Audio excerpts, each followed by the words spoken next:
મિત્રો, કેમ છો બધા? મજામાં ને? મિત્રો, સમાજશાસ્ત્રમાં આજે આપણે પાંચમું પ્રકરણ ભણશું, પરિવર્તનની સામાજિક સાંસ્કૃતિક પ્રક્રિયાઓ. આ પ્રકરણમાં આગલા વિડીયોમાં આપણે વૈશ્વિકીકરણ વિશે ભણ્યા. આજે આપણે ભણશું ઉદારીકરણ. ઉદારીકરણ ભણીએ એની પહેલા જોઈએ કે ઉદારીકરણ શું છે, શા માટે સરકારને ઉદારીકરણ કરવાની ફરજ પડી. ઉદારીકરણ 1947થી કરી અને 1990ના ગાળા દરમિયાન ભારતે જે આયોજનની વિકાસની વ્યૂહરચના અપનાવી, જેને લીધે અર્થતંત્ર ઉપર રાજ્યના વધારે પડતા અંકુશો હતા અને આ અંકુશોને લીધે આપણે ધ્યેય પ્રાપ્ત નહીં કરી શકીએ એવું કેટલાક નિષ્ણાતો માનતા હતા. 1947થી કરી અને 90ના ગાળા દરમિયાન આપણી જે વિકાસની વ્યૂહરચના હતી એને લીધે અર્થતંત્ર પર રાજ્યના વધારે પડતા કેટલાક દબાણો હતા, અંકુશો હતા અને આ બધા અંકુશોને લીધે આપણે આપણા ધ્યેયો પ્રાપ્ત નહીં કરી શકીએ એવું કેટલાક નિષ્ણાતોને લાગતું હતું. વેપારની તુલનામાં ખાદ ઊંચી હતી. વેપાર તુલનામાં ખાદ ઊભી થઈ. ખાદ ઊભી એટલા માટે થઈ કે આપણી જેટલી પણ નિકાસો છે એ ઓછી થઈ અને આયાતોનું પ્રમાણ વધી ગયો, એટલે કે આયાતોની સરખામણીમાં આપણી નિકાસો ઓછી થઈ, જેને લીધે વેપાર તુલનામાં ખાદ ઊભી થઈ. અને આ ખાદની પૂર્ણાહુતિ કરવા માટે, આ ખાદ પૂરવા માટે ભારતે કેટલીક વિદેશી સંસ્થાઓ પાસેથી લોન લીધી, જેમાંથી ભારતે આંતરરાષ્ટ્રીય નાણાં ભંડોળ પાસેથી સહાય માંગી. ત્યારે તેણે એક શરત મૂકી કે ભારતની આર્થિક નીતિઓમાં પરિવર્તન કરવામાં આવે. આમ આ શરતના પૂર્વ શરતના રૂપે ભારતે પોતાની આર્થિક નીતિઓમાં કેટલાક પરિવર્તનો કર્યા, જે આર્થિક સુધારા તરીકે ઓળખાય છે. આમ 1991માં આર્થિક કાયદાઓમાં જે બદલાવ લાવવામાં આવ્યો, જે પરિવર્તન કરવામાં આવ્યું અને આર્થિક નીતિનું પરિવર્તન કર્યું, જે આર્થિક સુધારાઓ તરીકે ઓળખવામાં આવે છે. આની પહેલા આપણી જે ઔદ્યોગિક નીતિ હતી 1956માં ઘડવામાં આવી હતી, જેમાં ઘણા બધા અંકુશો હતા આપણા રાજ્ય ઉપર. તો આ બધા અંકુશો હતા એને લીધે આપણે આપણા ધ્યેયો પ્રાપ્ત નહીં કરી શકીએ એવું કેટલાક નિષ્ણાતોને લાગ્યું અને આપણી વેપાર તુલનામાં ખાદ ઊભી થઈ. નિકાસો કરતાં આયાતોનું પ્રમાણ વધી ગયું, જેને લીધે વેપાર તુલનામાં ખાદ ઊભી થઈ અને આ ખાદને પૂર્ણ કરવા માટે ભારતે આંતરરાષ્ટ્રીય નાણાં ભંડોળ પાસેથી સહાયની માંગણી કરી. ત્યારે તેમણે આપણી જે આર્થિક નીતિઓ છે એમાં પરિવર્તન કરવાની શરતે આપણાને નાણાકીય સહાય કરી અને આ રીતે 1991માં આપણે જે આર્થિક પરિવર્તનો કર્યા, જે આર્થિક સુધારાઓ તરીકે ઓળખાય છે, જેમાં 3 પ્રકારના સુધારાઓ કરવામાં આવ્યા: ઉદારીકરણ, ખાનગીકરણ અને વૈશ્વિકીકરણ. હવે આપણે જોઈએ ઉદારીકરણનો અર્થ.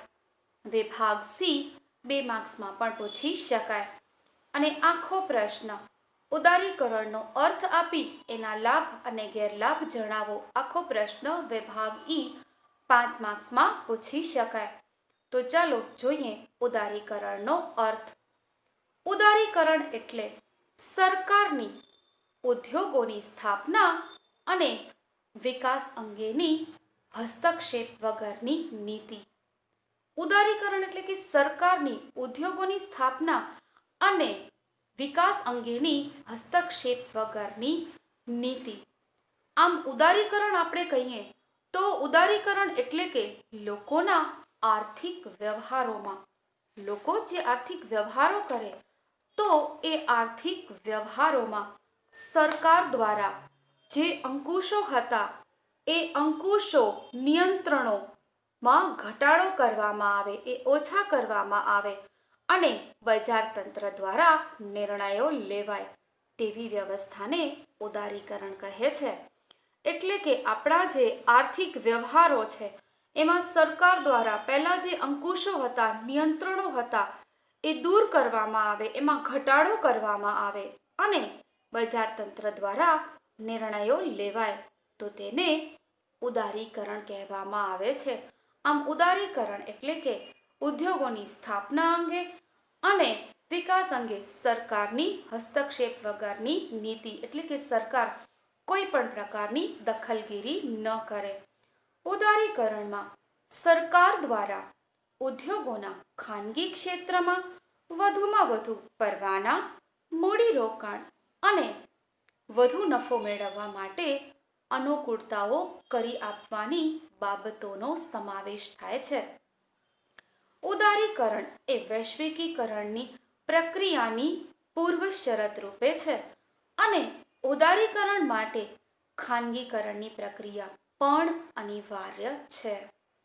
આમ ઉદારીકરણ એટલે વૈશ્વિકીકરણના ભાગરૂપે વૈશ્વિક બજાર દેશની અર્થવ્યવસ્થા માટે લાભકારી બને અને વ્યાપાર ઉદ્યોગોને નિયમન કરતા જે નિયમો છે, જે કાયદાઓ છે કે આર્થિક નિયંત્રણો છે એને ઉદાર બનાવવા. દાખલા તરીકે વિવિધ ક્ષેત્રો છે એમાં સીધા વિદેશી મૂડીરોકાણને પરવાનગી આપવી. હમણાં જે 1991માં નવી આર્થિક નીતિ ઘડાઈ એમાં આ છૂટછાટ આપવામાં આવી છે કે વિદેશી મૂડીરોકાણકારો ભારતના કોઈ પણ ક્ષેત્રમાં સીધું 100% જેટલું મૂડીરોકાણ કરી શકે છે. એનું કારણ છે ઉદારીકરણ. પહેલા આવું નહોતું, પરંતુ ઉદારીકરણમાં સરકારે આ છૂટછાટ આપી છે. આમ ઉદારીકરણ એટલે કે સરકારના ઉદ્યોગો અંગેની સ્થાપના અને વિકાસ અંગેની હસ્તક્ષેપ વગરની નીતિ કે જેમાં સરકાર કોઈ પણ પ્રકારની દખલગીરી ન કરે અને બજાર વ્યવસ્થાને મુક્ત રીતે વહેરવા દે. હવે આપણે જોઈએ ઉદારીકરણના લાભ. ઉદારીકરણના લાભ ખાલી લાભ વિભાગ ડી 3 માર્ક્સમાં પણ પૂછી શકાય. સરકારે જે ઉદારીકરણની નીતિ અપનાવી તેનાથી અર્થતંત્રને કેટલાક લાભ પણ થયા છે. જેમ કે આર્થિક સુધારાની નીતિથી ભારતમાં વિદેશી મૂડીરોકાણ વધ્યું છે. સરકારે જે ઉદારીકરણની નીતિ અપનાવી એને લીધે વિદેશી મૂડીરોકાણ વધ્યું છે, કારણ કે સરકારે વિદેશી મૂડીરોકાણની છૂટછાટ આપી છે. કોઈ પણ ક્ષેત્રમાં વિદેશી કંપની ભારતમાં મૂડી બજાર હોય કે નાણાં બજાર 100% જેટલું મૂડીરોકાણ કરી શકે છે. એટલે જેને લીધે ભારતમાં વિદેશી મૂડીરોકાણ વધ્યું છે. ભારતને તો લાભ જ થયો છે. બીજું કે બહુરાષ્ટ્રીય કંપનીઓએ ભારતની કંપની સાથે ભાગીદારી કરી, જેથી અદ્યતન નવી ટેકનોલોજીનો લાભ તેને પ્રાપ્ત થયો છે અને ઉત્પાદનમાં પણ વધારો થયો છે. ભારતે જે ઉદારીકરણની નીતિ અપનાવી જેને લીધે કેટલીક જે બહુરાષ્ટ્રીય કંપનીઓ છે તેમણે આપણી ભારતીય કંપનીઓ સાથે ભાગીદારી કરી અને જેને લીધે તેમની આધુનિક ટેકનોલોજીનો લાભ પણ આપણી ભારતીય કંપનીઓને પ્રાપ્ત થયો છે અને આપણા ઉત્પાદનમાં પણ વધારો થયો છે. દાખલા તરીકે આપણી મારુતિ કંપની છે તો સુઝુકી કંપની વિદેશની છે તો એની સાથે જોડાઈ ગઈ.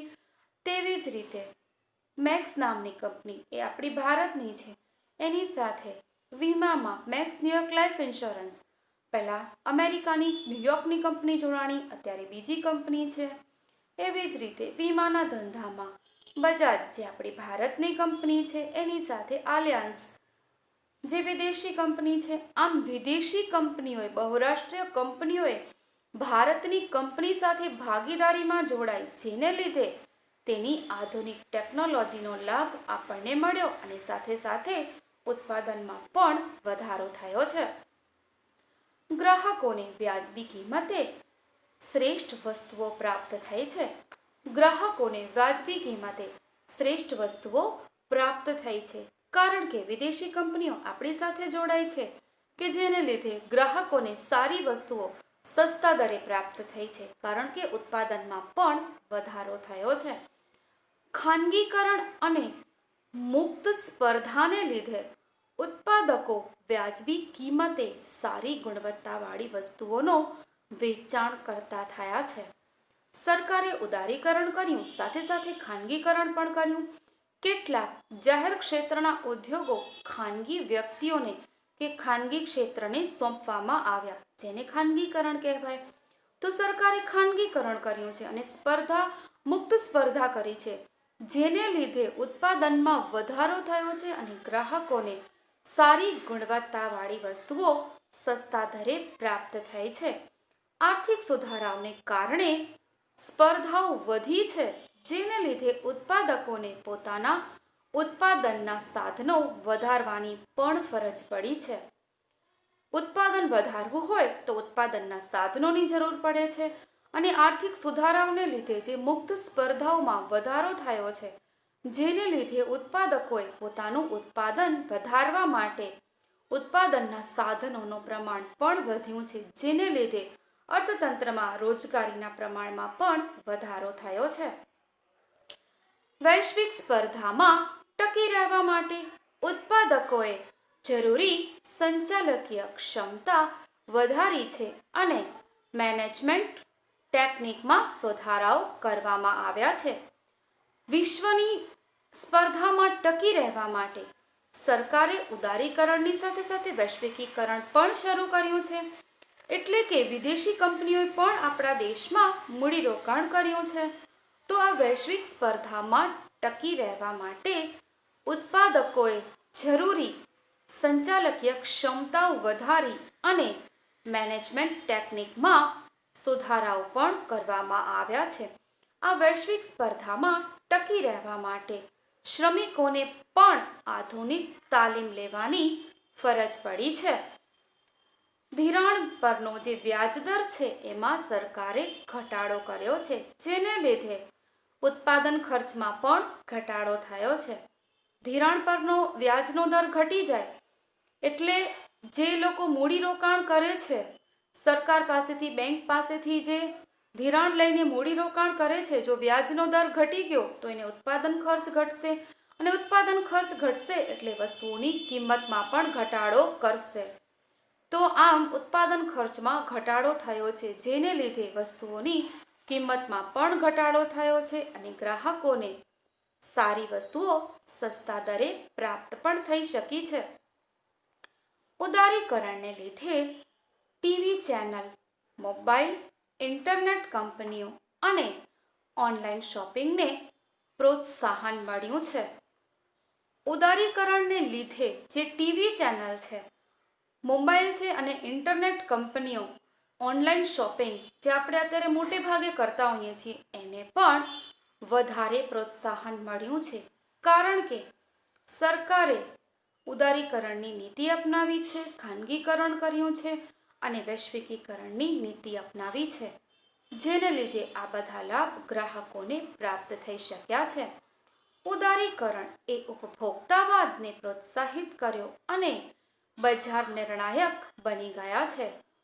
ઉદારીકરણે ઉપભોક્તાવાદની આપણે વાત કરીએ તો ઉદારીકરણની નીતિના સંદર્ભમાં બલદેવ નાયર એવું કહે છે કે બજારો નિર્ણાયકો બની ગયા છે, કારણ કે ઉદારીકરણે ઉપભોક્તાવાદને પ્રોત્સાહિત કર્યો છે.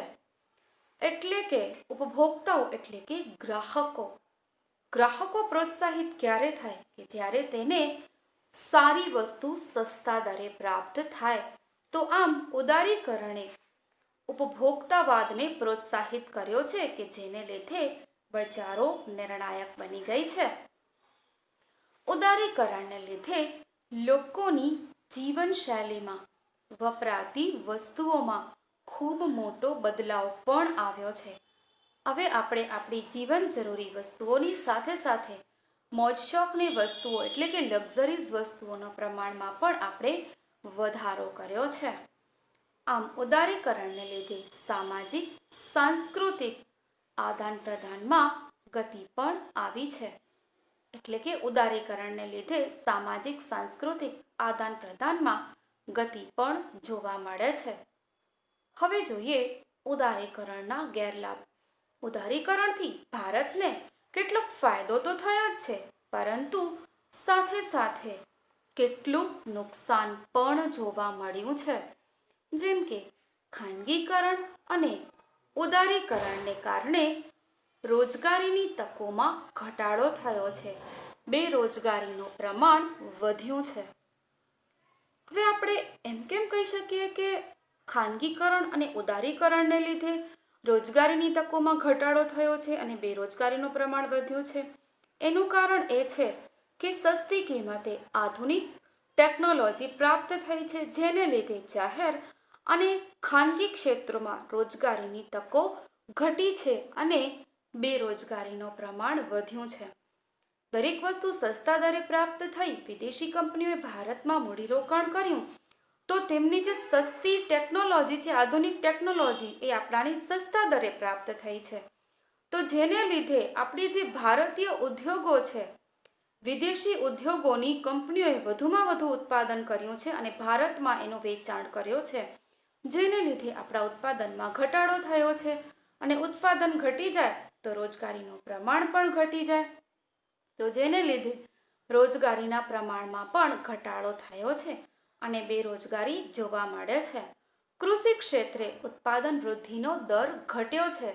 રાસાયણિક ખાતરનો વધુ ઉપયોગ થવાથી જમીનની ફળદ્રુપતા ઘણી ઓછી થઈ ગઈ છે. બહુરાષ્ટ્રીય કંપનીઓ છે, તેમણે પેટન્ટ દ્વારા ભારતીય કૃષિ સંપત્તિ પર પોતાનો અંકુશ જમાવવાનો પ્રયત્ન કર્યો છે.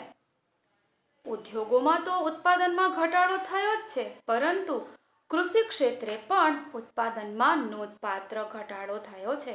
એનું કારણ એ છે કે જેમ આપણે ઉદ્યોગોમાં આધુનિકીકરણ કર્યું, તેમ આધુનિક પદ્ધતિથી હવે આપણે ખેતી કરતા થયા છીએ, જેમાં રાસાયણિક ખાતરનો ઉપયોગ, જંતુનાશક દવાઓનો ઉપયોગ વગેરેનો પ્રમાણ વધાર્યો છે. તો વધારે પડતા રાસાયણિક ખાતરને લીધે આપણી જમીનની ફળદ્રુપતા ઘણી ઓછી થઈ ગઈ છે. અને વળી પાછું આજે બહુરાષ્ટ્રીય કંપનીઓ છે, એમણે પેટન્ટ દ્વારા ભારતીય કૃષિ પર પોતાનો અંકુશ જમાવવાનો પ્રયત્ન કર્યો છે. બહુરાષ્ટ્રીય કંપનીઓ છે, એમણે બીટી બિયારણો, રાસાયણિક ખાતરો અને જંતુનાશક દવાઓને જમીનની ફળદ્રુપતા તો ઘટાડી છે, સાથે સાથે જમીનનું પ્રદૂષણ પણ વધાર્યું છે. વૈશ્વિકીકરણને લીધે નાના ઉદ્યોગો અને લઘુ ઉદ્યોગો વિદેશી કંપનીઓની સ્પર્ધામાં ટકી શકતા નથી. પરિણામે ઉત્પાદન, રોજગારી અને નિકાસ વગેરેમાં ઘટાડો થયો છે.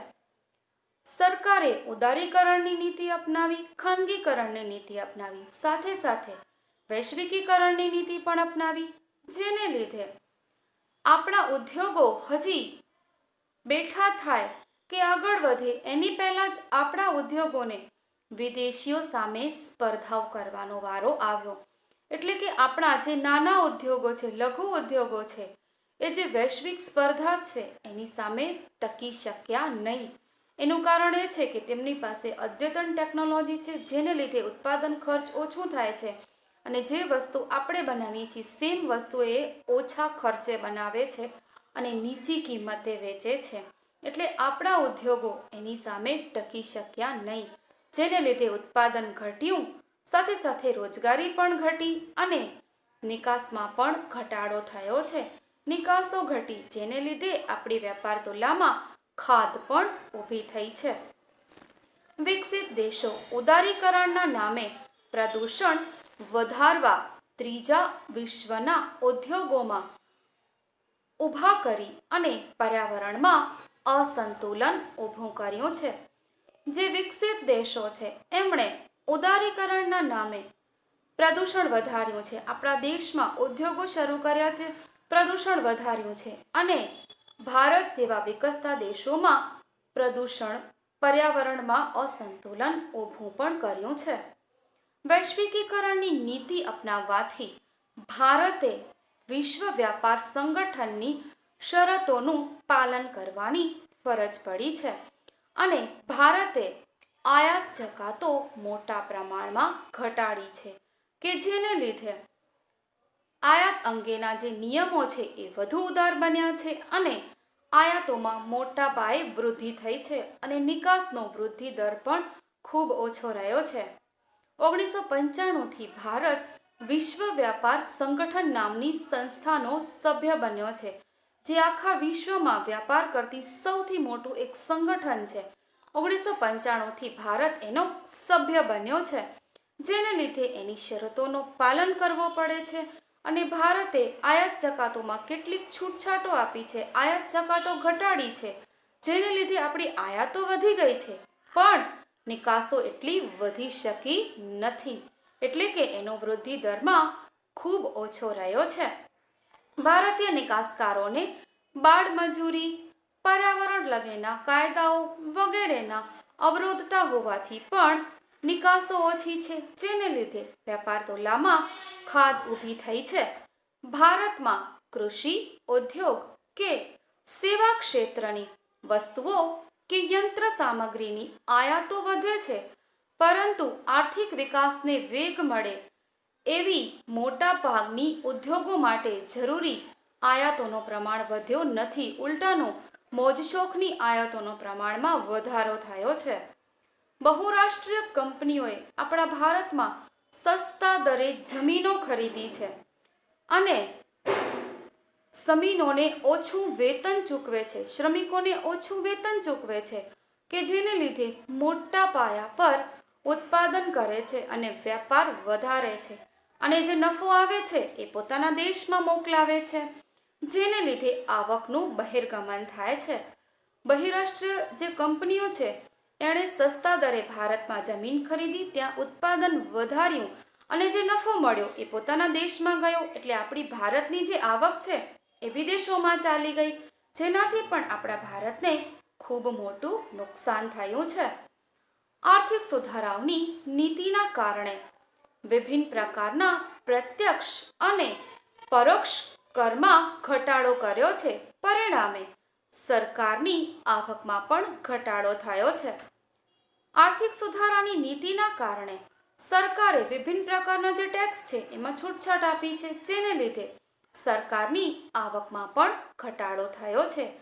બેન્કિંગ ક્ષેત્રના સુધારા દ્વારા સરકારે રિઝર્વ બેંક ઓફ ઇન્ડિયા એટલે કે RBIએ આપણી જે થાપણો છે અને જે નાની બચત યોજના છે એમાં 3-4% જેટલો ઘટાડો કર્યો છે, જેને લીધે જે મધ્યમ વર્ગ છે અને પેન્શન પર આધારિત જે વર્ગ છે એને ઘણું મોટું નુકસાન થયું છે. ઉદારીકરણને લીધે દરેક બાબતોને બજાર પર છોડી દેવામાં આવી છે, જેનાથી અસમાનતામાં વધારો થયો છે અને સાથે સાથે મોંઘવારીમાં પણ વધારો થયો છે. સરકાર પહેલા જે કેટલાક હસ્તક્ષેપ કરતી હતી ભાવ અંગે માને, પરંતુ હવે સરકારે તદ્દન ઉદારીકરણની નીતિ અપનાવી અને સમગ્ર બાબત બજાર તંત્ર ઉપર છોડી દીધી, એટલે કે કોઈ પણ વસ્તુની કિંમત એ વસ્તુની માંગ અને પુરવઠામાં દ્વારા બજારમાં પોતે નિર્ધારિત થાય, એટલે સરકારે બધી બાબતો બજાર ઉપર છોડી દીધી, જેનો લાભ કેટલાક સંગ્રહખોર વેપારીઓ ઉઠાવ્યો છે, કે જેને લીધે વસ્તુઓ મોંઘી બની છે, જેને લીધે જે ધનિક વર્ગ છે એ વસ્તુઓ ખરીદે છે અને જે ગરીબ વર્ગ છે એ વસ્તુઓ ખરીદી શકતા નથી અને સમાજમાં એક પ્રકારની આર્થિક અસમાનતા જોવા મળે છે, એક પ્રકારનો અસંતોષ જોવા મળે છે. તો મિત્રો, આજે આપણે આ પ્રશ્ન ભણ્યા. હવે તમારો હોમવર્ક, આ પ્રશ્ન તમને તમારી નોટમાં લખવાનો છે. નવા વિડીયોમાં નવા ટોપિક સાથે મળશું. ત્યાં સુધી બધાને થેન્ક યુ.